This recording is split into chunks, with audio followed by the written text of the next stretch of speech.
ಇವತ್ತಿನ ಸಮೃದ್ಧ ಸಾಹಿತ್ಯ ಪ್ರಕಾಶನದವರು ಅದಮ್ಯ ಚೇತನದ ಈ ಆವರಣದಲ್ಲಿ ನಡೀತಿರುವಂತಹ ಈ ಕಾರ್ಯಕ್ರಮ 1948 ಬ್ರಾಹ್ಮಣರ ನರಮೇಧ ಪುಸ್ತಕದ ಲೋಕಾರ್ಪಣೆಯ ಕಾರ್ಯಕ್ರಮದಲ್ಲಿ ವೇದಿಕೆಯಲ್ಲಿ ಎದುರುಗಡೆ ಇರುವಂತಹ ಎಲ್ಲ ಗಣ್ಯರೇ, ವೇದಿಕೆಯ ಮೇಲಿರುವಂತಹ ಎಲ್ಲ ಆತ್ಮೀಯರೇ, ಇವತ್ತು ನಮ್ಮ ಮಧ್ಯ ಮೊನ್ನೆ ತಾನೇ ಪ್ರಶಸ್ತಿಯನ್ನು ಪಡೆದಿರುವಂತಹ ಪದ್ಮವಿಭೂಷಣ ಶತಾವಧಾನಿ ಗಣೇಶ್ ಅವರು ಬಂದಿದ್ದಾರೆ. ಅವ್ರಿಗೂ ನಾನು ಹೃತ್ಪೂರ್ವಕವಾದ ನಮಸ್ಕಾರಗಳನ್ನು ಹೇಳ್ತಾ, ನನಗೆ ಮುಖ್ಯ ಅತಿಥಿ ಅಂತ ಹೇಳಿದರು. ನಾನು ಖಂಡಿತವಾಗಿ ಅತಿಥಿಯಾಗಿ ಬಂದಿಲ್ಲ. ಎರಡನೇದು ಆಯೋಜಕರು ಅಂತೂ ನಾನು ಹೇಳೋದಿಲ್ಲ. ಮಾಡಿದವರೆಲ್ಲರೂ ವಿಜಯ ಡೋಂಗ್ರಿ ಅವರು ಭಾಳ ಪರಿಶ್ರಮದಿಂದ ಈ ಪುಸ್ತಕವನ್ನು ತಂದಿದ್ದಾರೆ. ಯಾರು ಕಳೆದ 70-75 ವರ್ಷದಿಂದ ಅನ್ಕೊಳ್ತಾ ಇತ್ತು, ಎಷ್ಟು ಮನೆಗಳಲ್ಲಿ ಚರ್ಚೆ ಆಗ್ತಿತ್ತು, ಅನ್ಕೊಳ್ತಾ ಇದ್ರು ಹೇಳೋದಕ್ಕೂ ಹೇಗೆ ಹೇಳೋದು, ಯಾರಿಗೆ ಹೇಳೋದು, ಹೇಗೆ ಹೇಳೋದು ಅಂತಾನೆ ಸಮಯ ಹೋದ್ರಿ. ಇವತ್ತಾದರೂ ಈ ಪುಸ್ತಕ ಬಂತು. ಅಂತಹ ಮನೆಯಿಂದ ಬಂದವಳು ನಾನು. ಹೀಗಾಗಿ ಇದೊಂದು ಕರ್ತವ್ಯವಾಗಿ ನಾನು ಇವತ್ತು, ಇದು ನನ್ನ ಜವಾಬ್ದಾರಿ ಆಗಿತ್ತು, ಭಾಳ ಹಿಂದೆನೇ ಮಾಡಬೇಕಾಗಿತ್ತು. ಆದರೆ ಇವತ್ತು ಆ ಪುಸ್ತಕ ತಂದಾಗ ನಾನು ಅವ್ರಿಗೆ ಎರಡನೇದು ಏನೂ ಹೇಳಲಿಲ್ಲ. ನಿಮ್ಗೇನು ಬೇಕು ಹೇಳಿ, ನಾನು ಅದನ್ನು ನನಗೇನಾಗುತ್ತೋ ನಾನು ಅದನ್ನು ಪೂರ್ತಿ ನಾನು ನಿಮ್ಮ ಜೊತೆಗಿದ್ದೀನಿ, ನಾನು ಮಾಡಿಕೊಡ್ತೀನಿ. ಅಡುಗೆ ಮಾಡಬೇಕಾ, ಮಧ್ಯಾಹ್ನ ಊಟ ನಮಗೆ ಬರೋದು ಇವೇ ಒಂದಿಷ್ಟು ವಿಷಯಗಳು, ಅದಂತೂ ನಾನು ಖಂಡಿತ ನಾನು ನಿಮ್ಮ ಜೊತೆಗಿದ್ದೀನಿ ಅಂತ ನಾನು ಅವ್ರಿಗೆ ಹೇಳಿದೆ. ಯಾಕೆಂದರೆ ನನ್ನ ತಂದೆ ಪ್ರಭಾಕರ್ ಓಕ್ ಅವರು, ನನ್ನ ತಾಯಿ ಬಂದಿದ್ದಾರೆ, ಅವ್ರಿಗೂ 86 ವರ್ಷ ಇಲ್ಲಿದ್ದಾರೆ. ನಾನು ಅವರನ್ನು ಅದೇ ನಿಮ್ಮೆಲ್ಲರ ಹತ್ರ ಕ್ಷಮೆ ಕೇಳ್ಕೊಳ್ತೀನಿ. ನಿಮಗೆ ಇಲ್ಲಿ ಕೂತ್ಕೊಳ್ಳೋಕ್ಕೆ ಇವತ್ತು ನನಗೆ ಅಂದರೆ ಸೂಕ್ತವಾದ ಸ್ಥಳ ಅವಕಾಶ ಏನು ಬೇಕೋ ವ್ಯವಸ್ಥೆ ಮಾಡೋಕ್ಕಾಗಿಲ್ಲ. ಆದರೆ ಊಟದ ವ್ಯವಸ್ಥೆ ಮಾತ್ರ ನಾನು ಮಾಡಿದ 2 ಗಂಟೆ ಸಮಯ ಇದ್ದಿದ್ದರಿಂದ ಎಲ್ಲರೂ ದಯವಿಟ್ಟು ಊಟ ಮಾಡ್ಕೊಂಡು ಹೋಗಬೇಕು. ಊಟದ ವ್ಯವಸ್ಥೆ ಇದೆ. ನನ್ನ ತಾಯಿ ಶ್ರೀಮತಿ ಪ್ರತಿಭಾ ಗಾಡ್ಗೇಳವರು, ಅವರು ನಮ್ಮ ಜೊತೆ ಬಂದಿದ್ದಾರೆ. ನಮ್ಮ ಕುಟುಂಬದಲ್ಲಿ ಗೋಡ್ಸೆ ಅಂತ ಅಡ್ಡೆಸರು ಇದ್ದವರು ಈಗ ಗೋಡ್ಸೆ ಅಂತ ಅಡ್ಡೆಸರು ಇಟ್ಕೊಂಡಿಲ್ಲ, ಭಾಳ ಹಿಂದೆನೇ ಚೇಂಜ್ ಮಾಡ್ಕೊಂಡ್ಬಿಟ್ಟಿದ್ದಾರೆ. ಅವರು ನಮ್ಮ ಸಂಬಂಧಿಕರು. ನಮ್ಮ ತಾಯಿ ಅವರ ಚಿಕ್ಕಪ್ಪ ಅವರು ವೈದ್ಯರಿದ್ದವರು. ಅವರ ಆಸ್ಪತ್ರೆ ರಾತ್ರೋರಾತ್ರಿ ಬೆಂಕಿಯಲ್ಲಿ ಬಿದ್ದ ಮೇಲೆ ಅವರು ಊರು ಬಿಟ್ಟು ಬರಬೇಕಾಯ್ತು. ಅದರ ಪ್ರಭಾವ, ಅದರ ಪರಿಣಾಮ ಅವರ ಮಕ್ಕಳ ಮೇಲೆ ಯಾವ ರೀತಿ ಆಯಿತು. ಅವರಿಬ್ಬರು ಗಂಡು ಮಕ್ಕಳು ಮಾನಸಿಕ ಸ್ಥಿತಿ ಅಂದರೆ ಅವ್ರ ಕೊನೆಯವರೆಗೂ ಅವರು ಮಾನಸಿಕ ಅಸ್ವಸ್ಥರಾಗೇ ಇದ್ದರು. ಇದು ಅಂದರೆ ಹೀಗೆ ಭಾಳಷ್ಟು ಚಿತ್ಪಾವನರ ಮನೆಗಳಲ್ಲಿ ಇದು ನಮ್ಮ ನೆಂಟರಿಷ್ಟರಲ್ಲಿ ಆಗಿರುವಂಥದ್ದೇ. ಏನೂ ಮಾಡಲಿಲ್ವಾ, ಹಾಗೆ ಚಿತ್ಪಾವನರು ಏನೂ ಮಾಡಲ್ಲ ಅಂತ ಕೂಡೋ ಸ್ವಭಾವದವರಲ್ಲ. ಈಗಾಗಲೇ ಲೀಲಾ ಅವರು, ಡಾಕ್ಟರ್ SR ಲೀಲಾ ಅವರು ಹೇಳಿದ್ದಾರೆ, ವಿಕ್ರಮ್ ಫಡ್ಕೆ ಅವರು ಹೇಳಿದ್ದಾರೆ, ಚಿತ್ಪಾವನರು ಯಾವತ್ತು ಸುಮ್ಮನೆ ಕೂಡೋ ಸ್ವಭಾವದವ್ರು ಅಲ್ಲ. ಹಾಗೆ ನೋಡಿದರೆ ಬದಲಾವಣೆ ಹರಿಕಾರರು ಅವ್ರು ಹೇಳಿದ್ರಲ್ಲ, ಮೇಧಾವಿಗಳು ಎಲ್ಲ ವಿಷಯದ ಜೊತೆಗೆ ನಿರಂತರವಾಗಿ ಸತ್ಯಶೋಧಕರು ಮತ್ತು ಬದಲಾವಣೆಯನ್ನು ಮಾಡಬೇಕು ತುಡಿತಾ ಇದ್ದವರೇನೇನೆ. ಬರೀ ತನಗೆ ತನ್ನ ಮಕ್ಕಳಿಗೆ ಆಗಿ ಅಂತಲ್ಲ, ಸಮಾಜಕ್ಕೆ ದೇಶಕ್ಕೆ ತನ್ನದೊಂದು ಕೊಡುಗೆ ಇರಲೇಬೇಕು ಅನ್ನೋದು ಪ್ರತಿ ಕುಟುಂಬದಿಂದ ಪ್ರತಿ ಮನೆಯಿಂದ ಬಂದವರು. ಆದರೂ ನಾನು ಅದನ್ನೇ ಯೋಚನೆ ಮಾಡ್ತಿದ್ದೆ, ಪ್ರತಿ ಮನೆಯಲ್ಲಿ ಆ ತುಡಿತಾ ಇತ್ತು, ಆದರೂ ಯಾಕೆ ಇಷ್ಟು ವರ್ಷ ಬೇಕಾಯಿತು ಅನ್ನೋದು ಕೆಲವೊಂದು ಸಲ ಇದಕ್ಕೆ ಹೇಗೆ ಪ್ರಶ್ನೆ ನನಗೆ ಗೊತ್ತಿಲ್ಲ. ಒಂದು ವಿಜ್ಞಾನದ ವಿದ್ಯಾರ್ಥಿನಿಯಾಗಿ ನನಗೆ ಕೆಲವೊಂದು ಸಲ ಅನಿಸುತ್ತೆ, ಆ ರಿಸೋನೆನ್ಸ್ ಅನ್ನೋದು ಇರುತ್ತಲ್ಲ. ಇವತ್ತು ಈ ಸಂಖ್ಯೆ ಬಂದಿರೋರು ನೋಡಿದಾಗ ನನಗನ್ನಿಸ್ತು, ಅದು ಆ ಎಲ್ಲ ತುಡಿತಗಳು ರಿಸೋನೇಟ್ ಆಗಿದೆ. ಆ ಥ್ರೆಶೋಲ್ಡನ್ನು ಬಹುಶಃ ಮೈ ಮೀರಿ ದಾಟಿ ಹೊರಗೆ ಬರುವಂಥ ಸಂದರ್ಭ ಇವತ್ತು ಬಂದಿದೆ ಏನೋ. ಅದು ಭಾಳ ಒಳ್ಳೆಯ ದಿನ, ಸಾವರ್ಕರ್ ಅವರ ಜಯಂತಿ ದಿನ. ನನಗನ್ಸುತ್ತೆ ನಾವೇನು what is the take home. ಭಾಳ ಸಲ ನಾವು ಈ ವಿಷಯ ಚರ್ಚೆ ಬಂದಾಗ ನಮ್ಮ ಮಕ್ಕಳಿರ್ಬೋದು, ಬೇರೆ ಬೇರೆಯವ್ರ ಯಂಗ್ಸ್ಟರ್ಸ್, ಈಗ ಯಾಕೆ ವಿಷಯ ಬಿಡಿ, ಈಗ ಯಾಕೆ ಅದಕ್ಕೆ ಹುಳಿ ಹಿಂಡ್ತಾ ಇದ್ದೀರಾ, ಹೀಗೆಲ್ಲ ಮಾತುಗಳು ಬರ್ತವೆ. ನಾವೆಲ್ಲ ಕೇಳಿದ್ದೀವಿ, ಈ ಮಾತುಗಳನ್ನು ನಾವು ಕೇಳ್ತಿರ್ತೀವಿ. ಆದರೆ ಈಗ ಈ ವಿಷಯ ಯಾಕೆ ಅಂತಂದರೆ, ಈಗಾಗಲೇ ನಾವು ಹರೀಶ್ ಅವರು ಹೇಳಿದರು, ಲೀಲಾ ಅವರು ಹೇಳಿದರು, ಮುಂದೆ ಏನು. ನಾನು ಹಾಗೆ ನೋಡಿದ್ರೆ ನಮ್ಮ ತಂದೆ ಚಿತ್ಪಾವನ ಸಂಘದ ಅಧ್ಯಕ್ಷರಾಗಿದ್ದರು. ಹುಬ್ಬಳ್ಳಿಯಲ್ಲಿ ಕಾರ್ಯಕ್ರಮ ಮಾಡ್ತಿದ್ದಾಗ ನಾವು ಅವ್ರಿಗೆ ಕುರ್ಚಿ ಜೋಡಿಸ್ಕೊಡೋದು, ದೀಪ ಹಚ್ಚೋದು, ಆ ಥರ ನಮ್ಮ ತಂದೆ ಕರೆದ ಮೇಲೆ ಹೋಗಬೇಕು. ಆದರೆ ನಾವು ಆ ಸೆಕ್ಯುಲರ್ ಸಿಸ್ಟಮಲ್ಲೇ ಓದಿ ಬಂದಿರೋರು. ಇವತ್ತು ನಾವು ಓದಿದ್ದು ಏನಕ್ಕೆ ಬೇಕು, ನಾವು ನಮ್ಮ ಮನೇಲಿ ಚರ್ಚೆ ಆಗೋದು ಏನಕ್ಕೆ, ಬ್ರಾಹ್ಮಣ ಸಭೆ ಯಾಕೆ ಬೇಕು, ಚಿತ್ಪಾವನೆ ಯಾಕೆ ಬೇಕು, ಹುಟ್ಟಿನಿಂದ ಜಾತಿ ಬಂದಿದ್ದಲ್ಲ, ಇದೆಲ್ಲ ಹೇಳಿಲ್ವಾ? ನೀವೇ ಹೇಳ್ತೀರಲ್ಲ, ಭಗವದ್ಗೀತೆಯಲ್ಲಿ ಹೇಳಿದಾರಲ್ಲ, ಜಾತಿ ಹುಟ್ಟಿನಿಂದಲ್ಲ, ಯಾಕೆ ಮಾಡ್ತೀರಾ ಚಿತ್ಪಾವನ ಸಂಘ? ಇದು ನಮ್ಮ ಮನೆಯಲ್ಲಿ ಚರ್ಚೆ ನಡೆದಿತ್ತು, ಇವತ್ತು ನಡೆಯುತ್ತೆ. ನಾನು ಹಾಗೆ ಯೋಚನೆ ಮಾಡ್ತಾ ಇದ್ದೆ ಇವರೆಲ್ಲರ ಹಿರಿಯರ ಮಾತು ಕೇಳಿದ ಮೇಲೆ. ಇದು ಇಟ್ಸ್ ಅ ಸಿಂಬಲಿಸಮ್. ಚಿತ್ಪಾವನ ಸಮಾಜ, ಬ್ರಾಹ್ಮಣ ಸಮಾಜ ಮನುಷ್ಯತ್ವದಲ್ಲಿ ಇರಬೇಕಾಗಿರುವ ಒಳ್ಳೆಯ ಗುಣಗಳು, ಪ್ರಾಮಾಣಿಕತೆ, ವ್ಯವಸ್ಥೆಯನ್ನು ಪುರೋಹಿತ ಅಂತೇನು ಏನು ಹೇಳ್ತಾರಲ್ಲ ಅದನ್ನು ಇಡೀ ನಮ್ಮ ಸಮಾಜದ ಹಿತಕ್ಕಾಗಿ ಯೋಚನೆ ಮಾಡುವಂತಹ ಮನುಷ್ಯನ ಗುಣಗಳು ಸಿಂಬಲೈಸ್ ಆಗಿದ್ದು ಬ್ರಾಹ್ಮಣರಲ್ಲಿ. ಆ ಬ್ರಾಹ್ಮಣರಲ್ಲಿ ಮತ್ತು ವಿಶೇಷವಾಗಿ ಅದು ಇನ್ನೂ ಹೆಚ್ಚು ಸಿಂಬಾಲಿಕ್ ಆಗಿ ಇದ್ದದ್ದು ಚಿತ್ಪಾವನರಲ್ಲಿ. ಈಗ ಯಾರು ಚಿತ್ಪಾವನ ಕುಟುಂಬದಿಂದ ಬಂದಿದ್ದೀವೋ, ನಮಗೆ ಇತ್ತೀಚೆಗೆ ಹೇಳ್ತಿರ್ತಾರೆ ಬೇರೆ ಬೇರೆ ಮಧ್ಯ ಇಂಟರ್ ಕಾಸ್ಟ್ ಮದುವೆಗಳಾಗಿದೆ, ಬೇರೆ ಜೊತೆ ನನ್ನನ್ನು ಸೇರಿಕೊಂಡು ನಾವು ಸ್ವಲ್ಪ ಚಿತ್ಪಾವನರಿಂದ ಅರ್ಧ ಚಿತ್ಪಾವನ, ಈಗ ಚಿತ್ಪಾವನ ಸಂಘದವ್ರು ಒಮ್ಮೊಮ್ಮೆ ಕರೀತಾರೆ, ಒಮ್ಮೊಮ್ಮೆ ಕರೆಯಲ್ಲ. ನನಗೆ ಕೆಲವೊಮ್ಮೆ ಕರೀತಾರೆ, ಕೆಲವೊಮ್ಮೆ ಅವ್ರಿಗೆ ಹಾಲು ಊಟದ ವ್ಯವಸ್ಥೆ ಬೇಕಾದಾಗ ಕರೀತಾರೆ, ಇಲ್ಲ ಅಂತಂದರೆ ಕೆಲವೊಂದ್ಸಲ ಮರ್ತು ಬಿಟ್ಟಿರ್ತಾರೆ ನೀವು ಚಿತ್ಪಾವನ ಅಲ್ಲ ಅಂತ. ಅದು ಏನೇ ಇರಬಹುದು, ಒಂದು ನಮಗೆ ಜೀನ್ಸಲ್ಲಿ ಬಂದ್ಬಿಟ್ಟಿದೆ, ಅದು ಒಂದು. ಜೊತೆಗೆ ಯಾರಿಗೆ ಜೀನ್ಸಲ್ಲಿ ಬಂದಿಲ್ವೋ ಎಲ್ರಿಗೂ ಏನು ಚಿತ್ಪಾವನ ಕುಟುಂಬದಲ್ಲಿ ಹುಟ್ಟುವಂಥ ಅವಕಾಶ ಇರಲಿಕ್ಕಿಲ್ಲ. ಕೆಲವೊಬ್ರಿಗೆ ಅರ್ಧದಲ್ಲಿ, ಕೆಲವೊಬ್ರಿಗೆ ಕಾಲಿನಲ್ಲಿರ್ಬೋದು, ಕೆಲವೊಬ್ರಿಗೆ ಇರಲಿಕ್ಕೇ ಇಲ್ಲ, ಬ್ರಾಹ್ಮಣರಾಗೂ ಹುಟ್ಟಿರ್ಲಿಕ್ಕಿಲ್ಲ. ಆದರೆ ನನಗನ್ಸುತ್ತೆ ಇದಿಡೀ ಚಿತ್ಪಾವನರು ಬ್ರಾಹ್ಮಣರು ಮಾಡ್ಕೊಂಡಿರೋ ಕೆಲಸ ಏನು ಅನ್ನೋದು ನಮ್ಮ ಇತಿಹಾಸದಲ್ಲಿ ನೋಡಿದರೆ ಬೇಕಾದಷ್ಟು ದಾಖಲೆಗಳಿದೆ. ಇನ್ನು ಅದನ್ನು ನೋಡಬೇಕು, ಓದಬೇಕು ಮತ್ತು ದಾಖಲೆಗಳನ್ನು ಹಿಡಿದಿಡಬೇಕು, ಉಳಿಸ್ಬೇಕು, ಅದು ಅಷ್ಟೇ ಬೇಕು. ಆದರೆ ಅದರಿಂದ ಒಂದು ಪುರೋಹಿತ ಸಮಾಜಕ್ಕೆ ಒಳ್ಳೆಯದಾಗುವಂತಹ ಮಾಡುವಂತಹ ಜನ ಉಳಿಬೇಕು, ಬೆಳಿಬೇಕು. ಆ ದೃಷ್ಟಿಯಿಂದ ನನಗನ್ಸುತ್ತೆ ಈ ಥರದ ಮೇಧಾವಿಗಳು ಉಳಿಬೇಕು, ಈ ಥರದ ರಾಷ್ಟ್ರಹಿತ ಮತ್ತು ಭೂತಾಯಿಯ ಋಣವನ್ನು ತೀರಿಸುವಂಥವ್ರು. ಅದಕ್ಕಾಗಿ ನಾನು ಏನಾದರೂ ಪರವಾಗಿಲ್ಲ, ನನ್ನ ಮನೆಯಲ್ಲಿ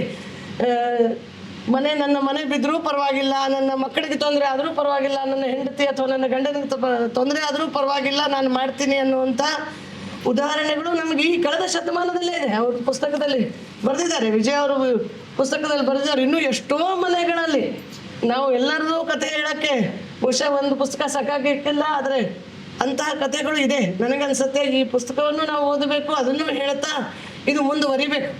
ಈ ಒಂದು ಜನಾಂಗ, ಈ ಕಮ್ಯುನಿಟಿ. ಮತ್ತು ನಾನು ಯಾಕಂದರೆ ಅಷ್ಟು ಬೇಗ ಓದಿರೋದು ಬೇಗ ಹೋಗೋದಿಲ್ಲ. ನಾನು ಚಿತ್ಪಾವನ ಕಮ್ಯುನಿಟಿ ಉಳಿಬೇಕು ಅಂತ ಅನ್ನೋದಕ್ಕಿಂತ ಆ ಚಿತ್ಪಾವನರು ಏನು ನಂಬಿಕೆಯಿಂದ ಬಂದಿದ್ರು, ಈಗ ನಥುರಾಮ್ ಗೋಡ್ಸೆ ಅವರೇ ಮಾಡಿರುವಂಥ ಅಂದ್ರೆ ಆ ಸಂದರ್ಭದಲ್ಲಿ ಅವ್ರು ಹೇಳ್ತಾರೆ, ಅವರೇನು ಗುಂಡು ಹಾಕಿ ಓಡಿ ಹೋಗಲಿಲ್ಲ, ಅಥವಾ ತನಗೂ ತಾನು ಬಾಂಬು ಕಟ್ಕೊಂಡು ಸಾಯಲಿಲ್ಲ. ಅವ್ರಿಗೆ ಹೇಳಬೇಕಾಗಿತ್ತು ನಾನು ಯಾಕೆ ಮಾಡಿದೆ ಅಂತ, ನಾನು ಯಾಕೆ ಈ ಕೃತ್ಯ ಮಾಡಿದೆ ಅಂತ ಹೇಳಲಿಕ್ಕೆ ಅವ್ರು ಬದುಕಿದ್ರು. ಅದನ್ನು ಹೇಳೋದಕ್ಕೆ ಅವರು ಭಾಳ ವಿಶೇಷ ಪ್ರಯತ್ನ ಮಾಡಿ ಹೇಳಿದ್ರು ಸಹ. ಅದನ್ನು ಸರಿಯಾಗಿ ದಾಖಲಾಗಲಿಲ್ಲ, ಅಲ್ಲಿ ಇಲ್ಲಿ ಬಂತು.